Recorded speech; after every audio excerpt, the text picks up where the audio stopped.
You're listening to Nurture Your Zest. I'm your host, Ashleigh King, and I will introduce you to a wealth of interesting, fascinating individuals from all walks of life who will share their stories, how they've overcome challenges, and you will find out their top tips for success. Through this podcast, you can gain tips to grow and change your life and the way you see the world, and help you to nurture your zest.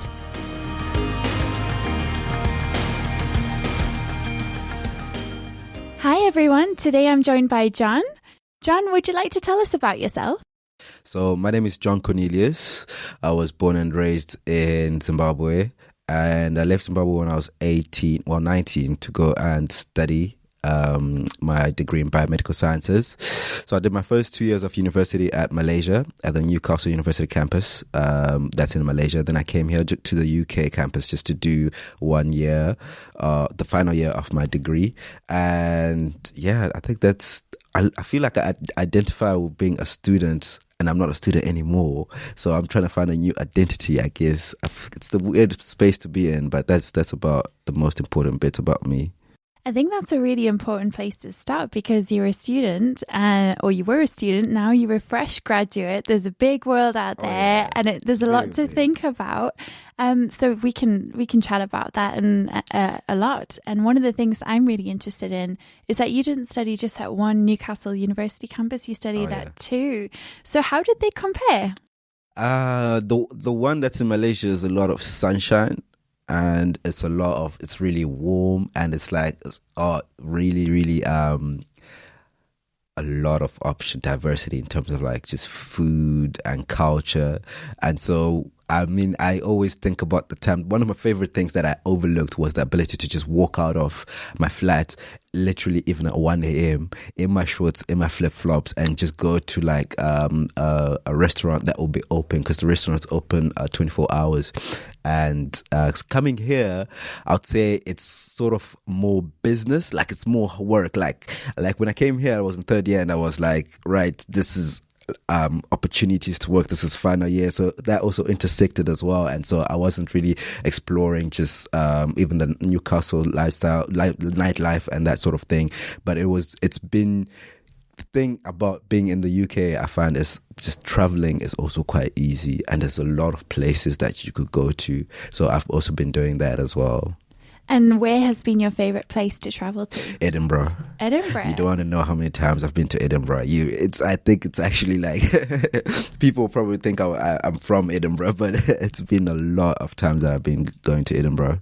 It's a great place, and it's so close to Newcastle, so I can see why you would want to go there. Oh, yeah. Have you connected with Prince before? Prince, no. Not the Prince. I'll explain later. But there's a guy called Prince on LinkedIn, and I connect with him a lot. He's in Edinburgh, but he's Zimbabwean as well. I think I know what you're talking about. Exactly. Are you stalking my friends, actually? Probably. Yeah, I know who you. I think is his surname Chakanyuka. I think so. Yeah. It's better you attempted that surname rather than me. Yeah. Oh yeah. He that's my best friend. That's who I go to see in Edinburgh. That's why I'm in Edinburgh there you so go. many times. So that's why I'm saying, have you connected with Prince? But you're going to visit Prince. This is crazy. We went to the same high school. Wow. So, but when I went to Malaysia, he came to Edinburgh, and then it was just a countdown. Every day I was in Malaysia, I was like, right, I'm counting down until I see this guy. And when I first got to the UK, the day I got here, I didn't even like put my bags in the accommodation that I was like, I literally hold my bags from the airport straight to Central, straight to Edinburgh. And I just was so excited to go see my mate. Oh, that's so good. It's really nice to hear. Actually, I can't remember how I first got connected with him, but we were looking at the education system in Zimbabwe or something like that. Does he do a lot of stuff around education? He does a lot of stuff. So I think it's called the Shasha Network, and it's about, I haven't seen him post a lot about it, but what they were trying to do, it was, I think his role, he joined the network with the specific role of they were trying to do like 100 letters, sort of to like the Ministry of Government in Zimbabwe from students that have like sort of exceeded their circumstances and done a lot of inspirational things. And they're just one of those kind of people to sort of write letters back to the government and say, when I was studying in Zimbabwe at a government school, or these were the challenges that I was facing, and this is what I think you need to do. So yeah, but I think I used to read all the letters, but I know for a fact they haven't gotten to 100 yet. Oh wow, yeah. It's a really impressive initiative to even do that, and to use your platform for social good. And on that note, it would be great to talk a bit about for you. So you've been involved in lots of different things, and you studied biomedical sciences. Oh yeah. At what point did you decide, okay, I want to be an entrepreneur? So what happened was, when I came here, I was really like focused. I had a game plan, right? I need to work hard. I need to develop my career professionally, because unfortunately when I was in Malaysia, I didn't pay attention to that kind of stuff. And it was only during the summer break of my second year, when I was working at Nottingham University, that's in Malaysia, when I actually stopped and I said, well, I need to do a lot of career development. So when I came here, I was trying to get into clubs and societies and that sort of stuff. And I really wanted to be in a leadership role, because I didn't just want to be a doer. I also wanted to achieve things and to also influence the way maybe a club is going or society is going. But that was very hard to break into in third year, because a lot of the committees would have been formed by people who have been there since first year, or graduates who've also been there since their undergrad, and it was just a hard space to break into. So being an entrepreneur just came from me just really wanting to create my own opportunities. That's brilliant, and that's really a good point, because I think for a lot of students when they're at uni, they don't remember that whatever they want to do is within their own abilities. You can think, oh, well, I would love to be in a leadership role, as you said. But actually, you can make that happen through doing things like live streaming videos on LinkedIn or Instagram, or all of those things that I've seen you do, And actually, what you're saying there about joining a society in a leadership role is very similar to me as well. I really wanted to be involved with TEDx Newcastle University, because it's that idea of actually being part of a community and a bubble and making stuff happen together. But you're so right. Joining that when you haven't come from the first year can be quite difficult. It can be quite difficult. Even just building friendships, because by then everyone's made their own clique, their own crew, and you're sort of just the outsider trying to catch up on everyone's life. Oh, that happened in your second year. You did that in first year. It's sort of you're just discovering the group. But yeah, it's been all right though. Good. And how have you found food in the Northeast? So you mentioned a lot of diversity of food and options in Malaysia. I'm doing a lot of cooking. I've had to ask my mom for all her recipes that I thought I didn't need. But yeah, it's a lot of cooking, because the things you can't run away from cooking here. A meal. I was in town. One of the first within the first 2 months I was here, I went in Chinatown, and there's this restaurant called Amasia, and they basically serve Malaysian food. And there's a specific dish called nasi lemak, and it's basically a staple dish in Malaysia. So you could get it for the equivalent of £1 there, but in here it was £9, and then I was just oh my days, this is not gonna work out at all. I need to learn how to cook and do a variety of dishes. So with that, it's become a lot. Cooking has actually become a little bit of my hobby as well, because I really do meal prepping and really trying out new things. And as well, do you cook with friends? Is that a way that you can bring people together?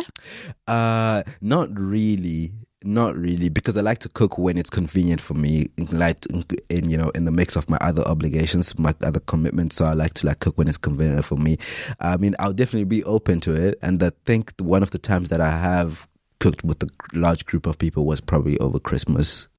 That's really special. We did the same, actually. I had 3 of my MBA friends come to stay. Oh, were you here during Christmas? I was in the UK, and I had a friend from Indonesia who's never celebrated Christmas before. Oh, that's nice. A friend from Thailand and a friend from Mexico.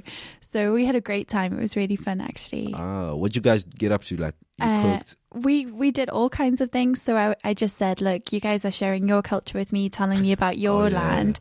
I want to share mine with you, or what I've grown up with. So what did you cook for them, Ashleigh? Well, we made Christmas stockings. So we did all this crafty stuff where we were gluing pom-poms on stuff and sewing things, and it was really fun. Actually, we watched Die Hard, and I ate really good food. So we had the whole works. We had all the trimmings. We had things like I can't even remember now. What did we do? We didn't do turkey because that's not my fave, but we did a roast lamb. We had roast lamb as well. Yeah, with rosemary and lemon, and it was beautiful. It was so nice, and just all the potatoes, and I'm getting hungry. It was a lot of food. We had so much left over.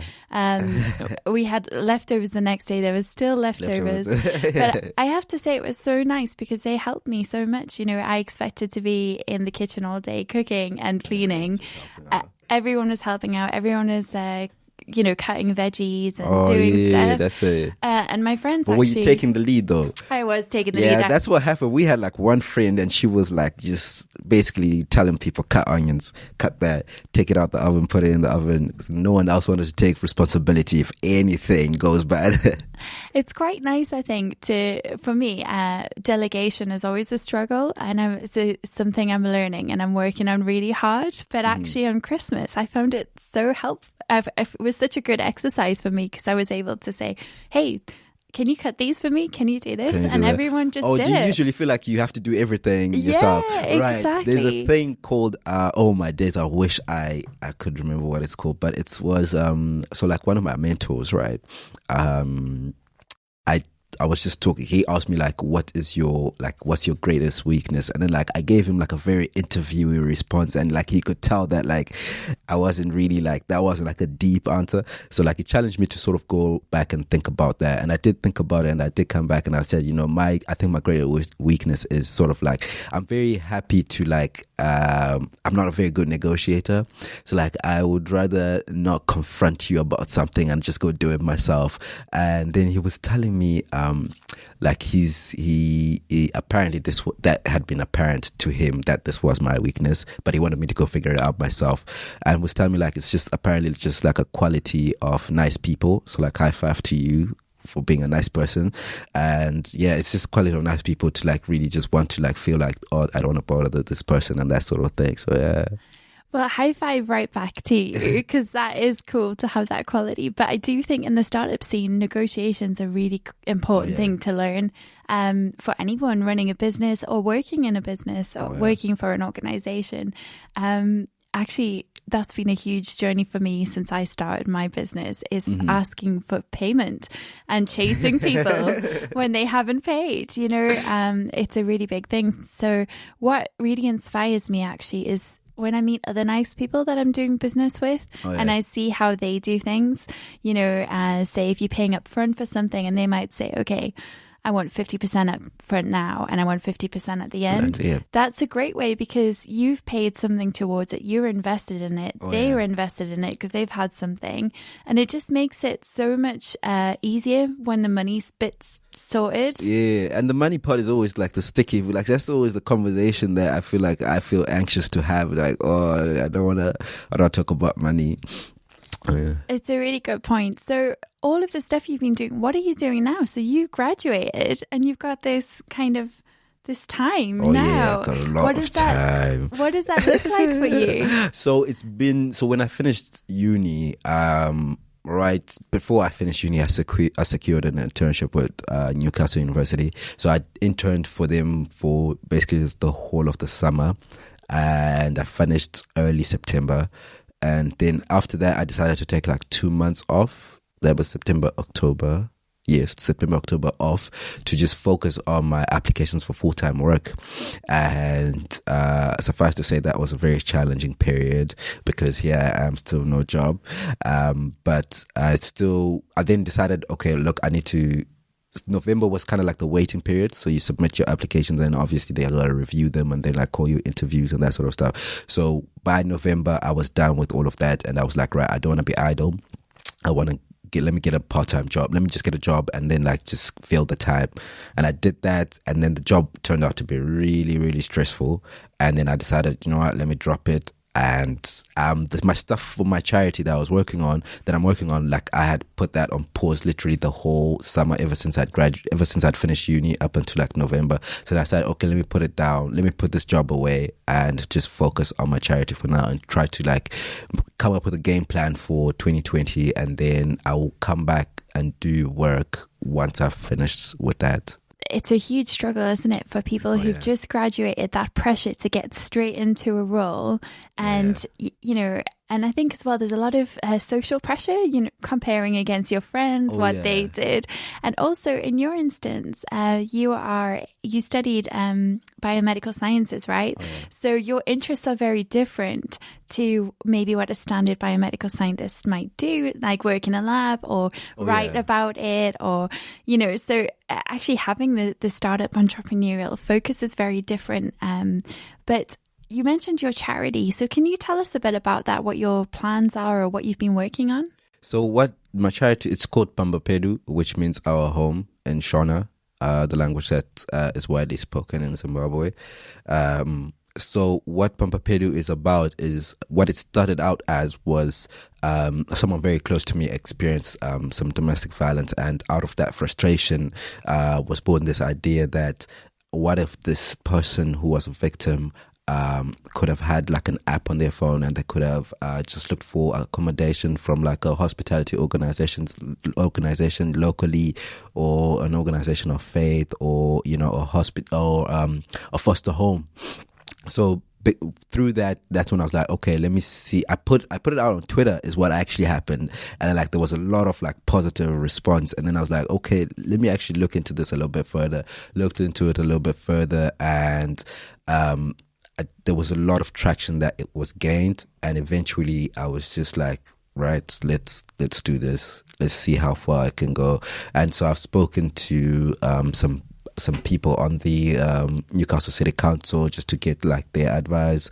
Spoken to some people from Northumbria Police Department.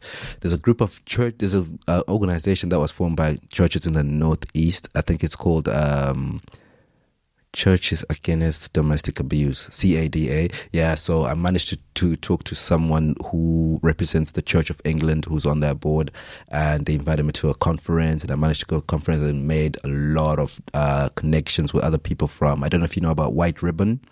No, would you tell us a bit? So White Ribbon is sort of, it's also about domestic abuse. And what they do is they also provide training to sort of prevent domestic abuse. And they also do, they've got like what they call ambassadors or champions. So they might go to like a football team and say, right, we're going to train you guys. And they maybe want one of you or two of you to be champions or ambassadors. And what that is that if you people are, find someone who's a victim within this space of this football team, whether it's like a manager who's female, or like somebody who's just maybe like just who work caretaker of the field or that sort of thing, you would know what to do and how to approach the situation and that sort of thing. So that's what they do. So because of that that interaction that I had with White Ribbon, I then managed to speak to someone who's also from White Ribbon, and I talked to them about Pamba Pedu, and they were just helping me see what the lines of thought that I should be having when I'm trying to, you know, create this app, and that I should focus first of all on doing the foundation and the groundwork before actually getting the app, because that's only like the one part of the story. That was the first thing. Second thing was he implored me to strategize, to kind of build like the story around Pamba Pedu and the capabilities that Pamba Pedu can achieve, you know, to build them up and to increase them. And so because of that, I'm also starting to find people to create a team that I could use to then create a sort of a training program, also similar to White Ribbon, to get administered to even high school, you know, boys, people in work environments, people in government, everybody, and do a similar thing. And though the charity was was born while I was here in the UK. It's mainly to serve the Zimbabwean community initially, and then the wider African community. And that's because here, when we talk about things like sexual harassment, consent, and that sort of things, all of that kind of information is kind of like well developed and well spoken about in the UK. So I'm sort of like forming like a bridge of knowledge between what they have here in terms of safeguarding and prevention of abuse, and putting that to Zimbabwe as well. So that's where I am at the minute. I'm trying to find people who are physically in Zimbabwe to help me to create this. That sounds like a really awesome idea. And actually, I grew up between South Africa and Zimbabwe, so Zimbabwe is very special to me. And what you're saying about some of the ideas and some of the language we use around violence or domestic violence, sexual violence and consent, it is very true that it's a very different circumstance in the UK to what it is in Africa. Completely.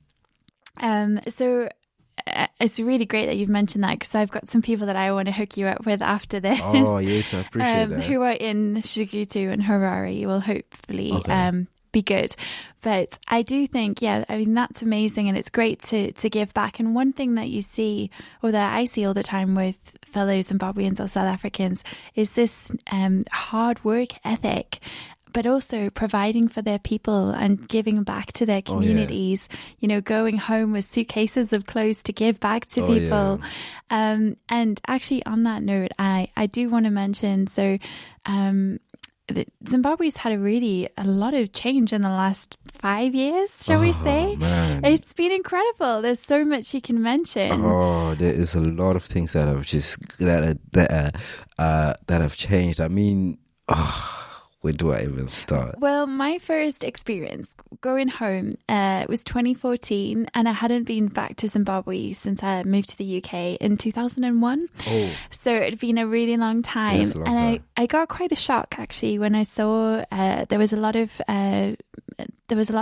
problems, and I'd heard about some of the problems, but one of the things that really surprised me and it really touched me is seeing people of all walks of life along the street selling their wares, whether it was beadwork or craft work, beautiful giraffes made out of Fanta cans, people selling tomatoes, oranges, juice, not ATM, sorry, what do you call it?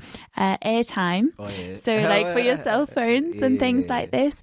I mean, anything you could imagine was being sold, but also the most intricate, beautiful crafts. And I love that. And I just couldn't believe how enterprising as a country Zimbabweans were. I find it quite difficult sometimes living in the UK, where there are many opportunities if you're struggling to get help and assistance. Financially, there's things like universal credit or benefits or things like this. But in other countries, and Africa is important to me from coming from there, but seeing how much people are doing with whatever they have. It's the pressure. You have to completely do that, because it's like you talk about selling airtime, and I know a lot of people that do sell airtime. So for every $1 that they sell, they keep 10 cents. So you can imagine you have to sell a lot of airtime. You have to sell 10 of them just to make $1, and you got to ask yourself how long does it then take you to make $1? But if you don't make that $1, the alternative is that you're not going to have any dollar at all. So I think just that economic pressure has driven a lot of people to be very enterprising and to be hard. You don't need motivation, I mean, here, the entrepreneurship space that I've been for, the short time that I've been, we talk about, some days you wake up with that motivation, but like in Zimbabwe, you can't wake up without motivation. Just not having anything, not having food on the table, that's your motivation. You know that if you don't do this, it's going to be terrible for you. Whereas, like you said here, you can be like, the motivation's not there. Let me just go and maybe go get benefits. Let me go be a waiter and make hourly minimum wage. That's all right. And I think that's sort of where the enterprising nature of, I'd say, Africans generally comes from. It's that necessity. And you said also something very interesting, that there's a lot of opportunities here. And what I find here is that there's the entrepreneurship environment is quite complex. There's a lot of rules because it's quite advanced, obviously. So there's all of these rules, and I think the UK has learns a lot from the past, and so they put a lot of structures in place. Okay, you got to register your company, you got to do this. There's laws. You got to open a bank account, and it's got to be this and that and that. Taxes. How does that work? Whereas in Zimbabwe, it's sort of like, I could go start a business and the government that will not even chase me unless I'm making serious money, so I see that as an opportunity that you can take advantage, even though the adoption, the possibility of adopting technology is very real, and you could really literally just do it, and you don't have to have paperwork and that sort of thing. It's actually something I hear very often from various friends from all over Africa, Kenya as well, who I've got musician friends who said, it's so difficult trying to sort out all the financials and the documentation, because before they could just do gigs, charge for it, and then leave. So it is a complex thing, and I think you're right. There is maybe in some cases more built up around something, but I did want to ask you as well. Were you around the time of? Were you in Malaysia or were you in Zimbabwe at the time that Mugabe was being replaced? So that was a really exciting time in history, and the press coverage and just the people, everybody. In the streets. I heard people in London were having a madness. People were out, whoa. I was in Malaysia, and unfortunately the state that I was in, I could probably say with almost absolute confidence that I'm the only Zimbabwean who was there at the time. But it was, I cried. I will tell you now, I cried, and I was like, oh my God, this is years and years. We thought, I was fully content believing that I think I'm probably going to have kids, and my kids are going to have kids, and Mugabe is still going to be president, and this is not going to go anywhere, But when that happened, it was really monumental. Absolutely. I cried too. I think everybody who had a connection. It was just seeing these people walking through the streets together, but hearing some of the challenges that people had faced to even get to the city, walking for miles and miles to be part of this special something. It made me think of times in the past, maybe, where people would walk a long way to hear a town crier share, news of what had happened or things like this. But just that solidarity was very special. It was so special, and it demonstrated potential. It demonstrated potential not just for Zimbabwe, but just people to be united. So even when people do have the potential. So we do have the potential, because that day, people were in town, and army tanks were on the road, and police officers were being friendly, which is rare, and soldiers were being friendly, which is also rare. It didn't matter about race, it doesn't matter about religion, nothing political, nothing mattered, and it just showed that we do. So with that potential to just put aside all of these things, we possess it, but it seems like there needs to be some sort of factor that is really overwhelms the whole process and sort of ignites it, and which I think is a little bit unfortunate, because I feel like that energy, that atmosphere, if you could wake up and say, okay, this is the atmosphere I'm feeling in Zimbabwe, it doesn't even have to, or just even in the UK or anywhere, every day, I think everybody will be just much better off. Cool. Thank you. It's so interesting chatting to you, because this is something that I first noticed when we first met, is your passion and enthusiasm is just so much. It just overflows. And actually, for those listening, John used to do these videos on LinkedIn, which were really powerful and attracting people's interest in startups and the startup community. But I just love those, and it's great to see that passion and enthusiasm again. So I'm sure that will get you far as well. Oh yeah, definitely. I'm trying to get back to the video. I was just talking to Paul outside. I'm telling him I want to really get back. I want to start making videos a little bit more consistently. But I'm trying to figure out what to talk about, because I was talking about a lot of my videos on LinkedIn. Some of them were sort of about just skills, resilience, building resilience, and things that I was sort of learning every day. So I'm trying to find what's a niche thing to talk about, because I do like talking. Yeah, that's what I like talking. That's why I have Nurture Your Zest. It's a great space that I can be a chatterbox to my heart's content. But on that note, I think you're right. This is one of the first things I was going to say when you said you want to do videos again. I was thinking, but why not? What's holding you back? Oh, and it is. I was wearing a shirt that said "Why not today?" That's why that's. See, the universe brings all kinds of things, serendipity. But yeah, I mean, the thing is, you have skills and gifts that you can give to others that you don't even realize. Oh, thank you very much. You know, and that's something I think a lot of entrepreneurs, or a lot of us, don't realize, that we all have our own unique story that has so much to give somebody else, but we don't think about that. We take it for granted. So well, I'm really looking forward to you getting back into those videos and seeing what you can share with us. Coming soon.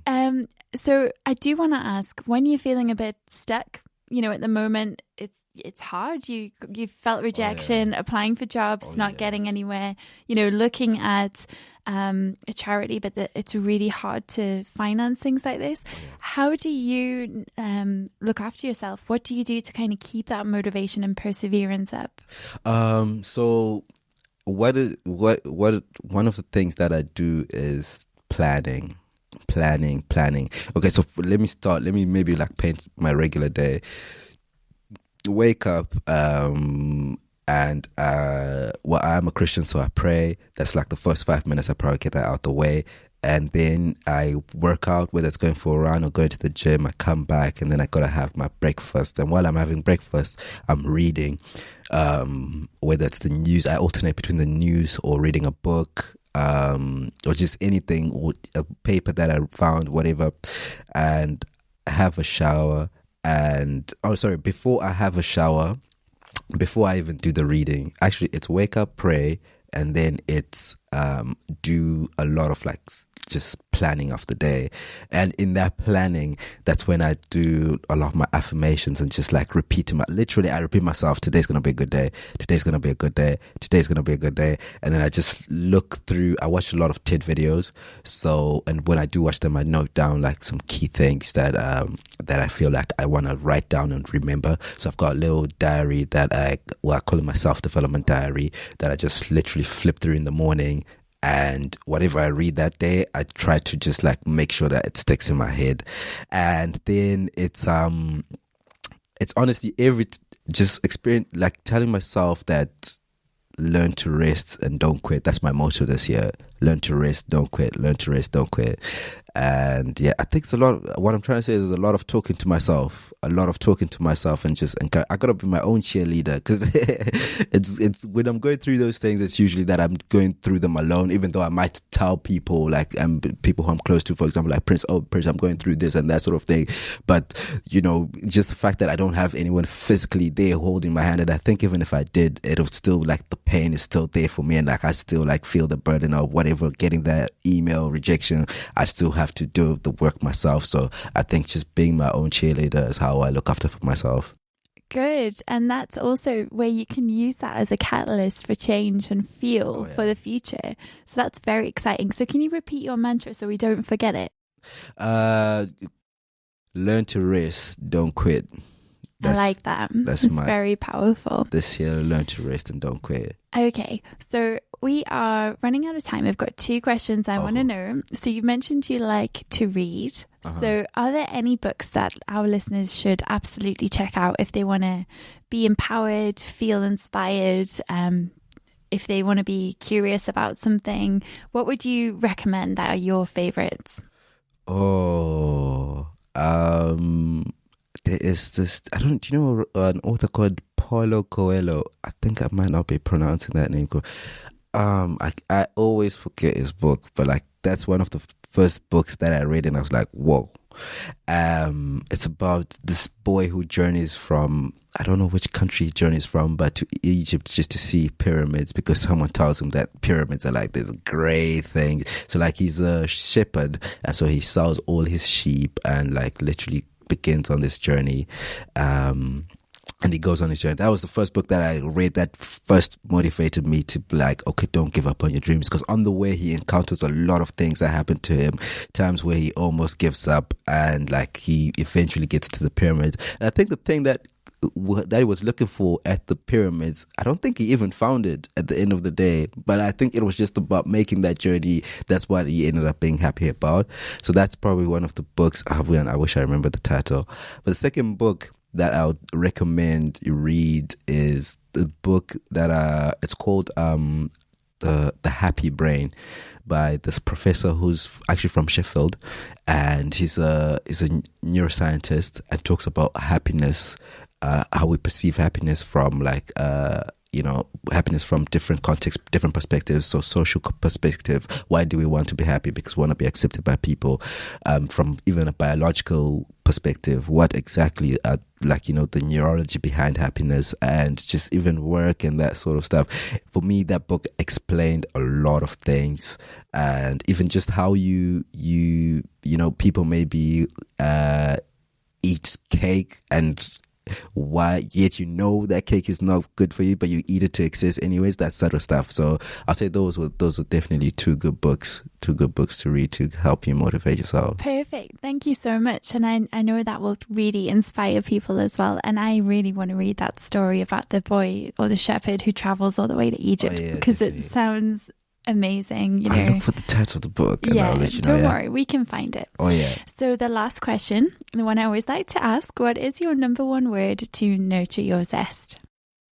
I'm going to feel like I'm cheating because this word happened at the time when you had the event. It's perseverance. That is a good word. Do you want to quickly explain why for you that's a really important one? Because I feel like I've overcome a lot of adversities in my life, and there are times when I never, like you mentioned, I never dwelled on the things that I've overcome or the things that I've been through and where I am.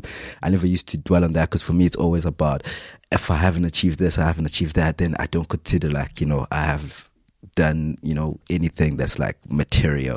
So the word perseverance symbolizes being able to look back and say, okay, I've overcome A, B, C, D. There's no reason for me to fear what's to come, or to fear that this current adversity is going to overcome me. What's going to happen is that I'm going to overcome it. I love that. That's a really powerful message. And to say goodbye, can you teach us how to say goodbye in Shona? Oh yeah, it's Ndozo kuona, means I will see you. Oh wow, I don't know if I can say this. Ndozo kuona? Yeah, so Ndozo kuona. Ndozo kuona. Ndozo kuona, exactly. Okay, almost. Yeah, or you can say iribo. Iribo, okay. Do you know what iribo is? No. Oh, iribo is such a common. So iribo means like it's good. I've heard this. I've heard it. I just I grew up mainly. I spent some time in Shikutu and Harare, but mainly for me, I spoke Xhosa and Zulu. So is it? But I always like to learn what I can. So okay. iribo. I'm teaching myself Ndebele this year. So my mom is Ndebele, and I feel like she should have taught me Ndebele every day. I'm just like, Mom, why did you not teach me this language? But yeah, so I'm teaching myself Ndebele this year. So I know Salakahle. So yes, we would say in Zulu Salakahle. So we will say that now. So Iribo, Salakahle. Thank you. All right, goodbye. You've been listening to Nurture Your Zest. You can find us online on Facebook, Twitter, Instagram and LinkedIn at Nurture Your Zest. If you've liked today, please subscribe. You can also leave us a review if you're feeling extra kind. Today's podcast has been made available through the kind sponsorship of TL Multimedia and That Branding Company. We look forward to catching up with you again soon as you learn to nurture your zest.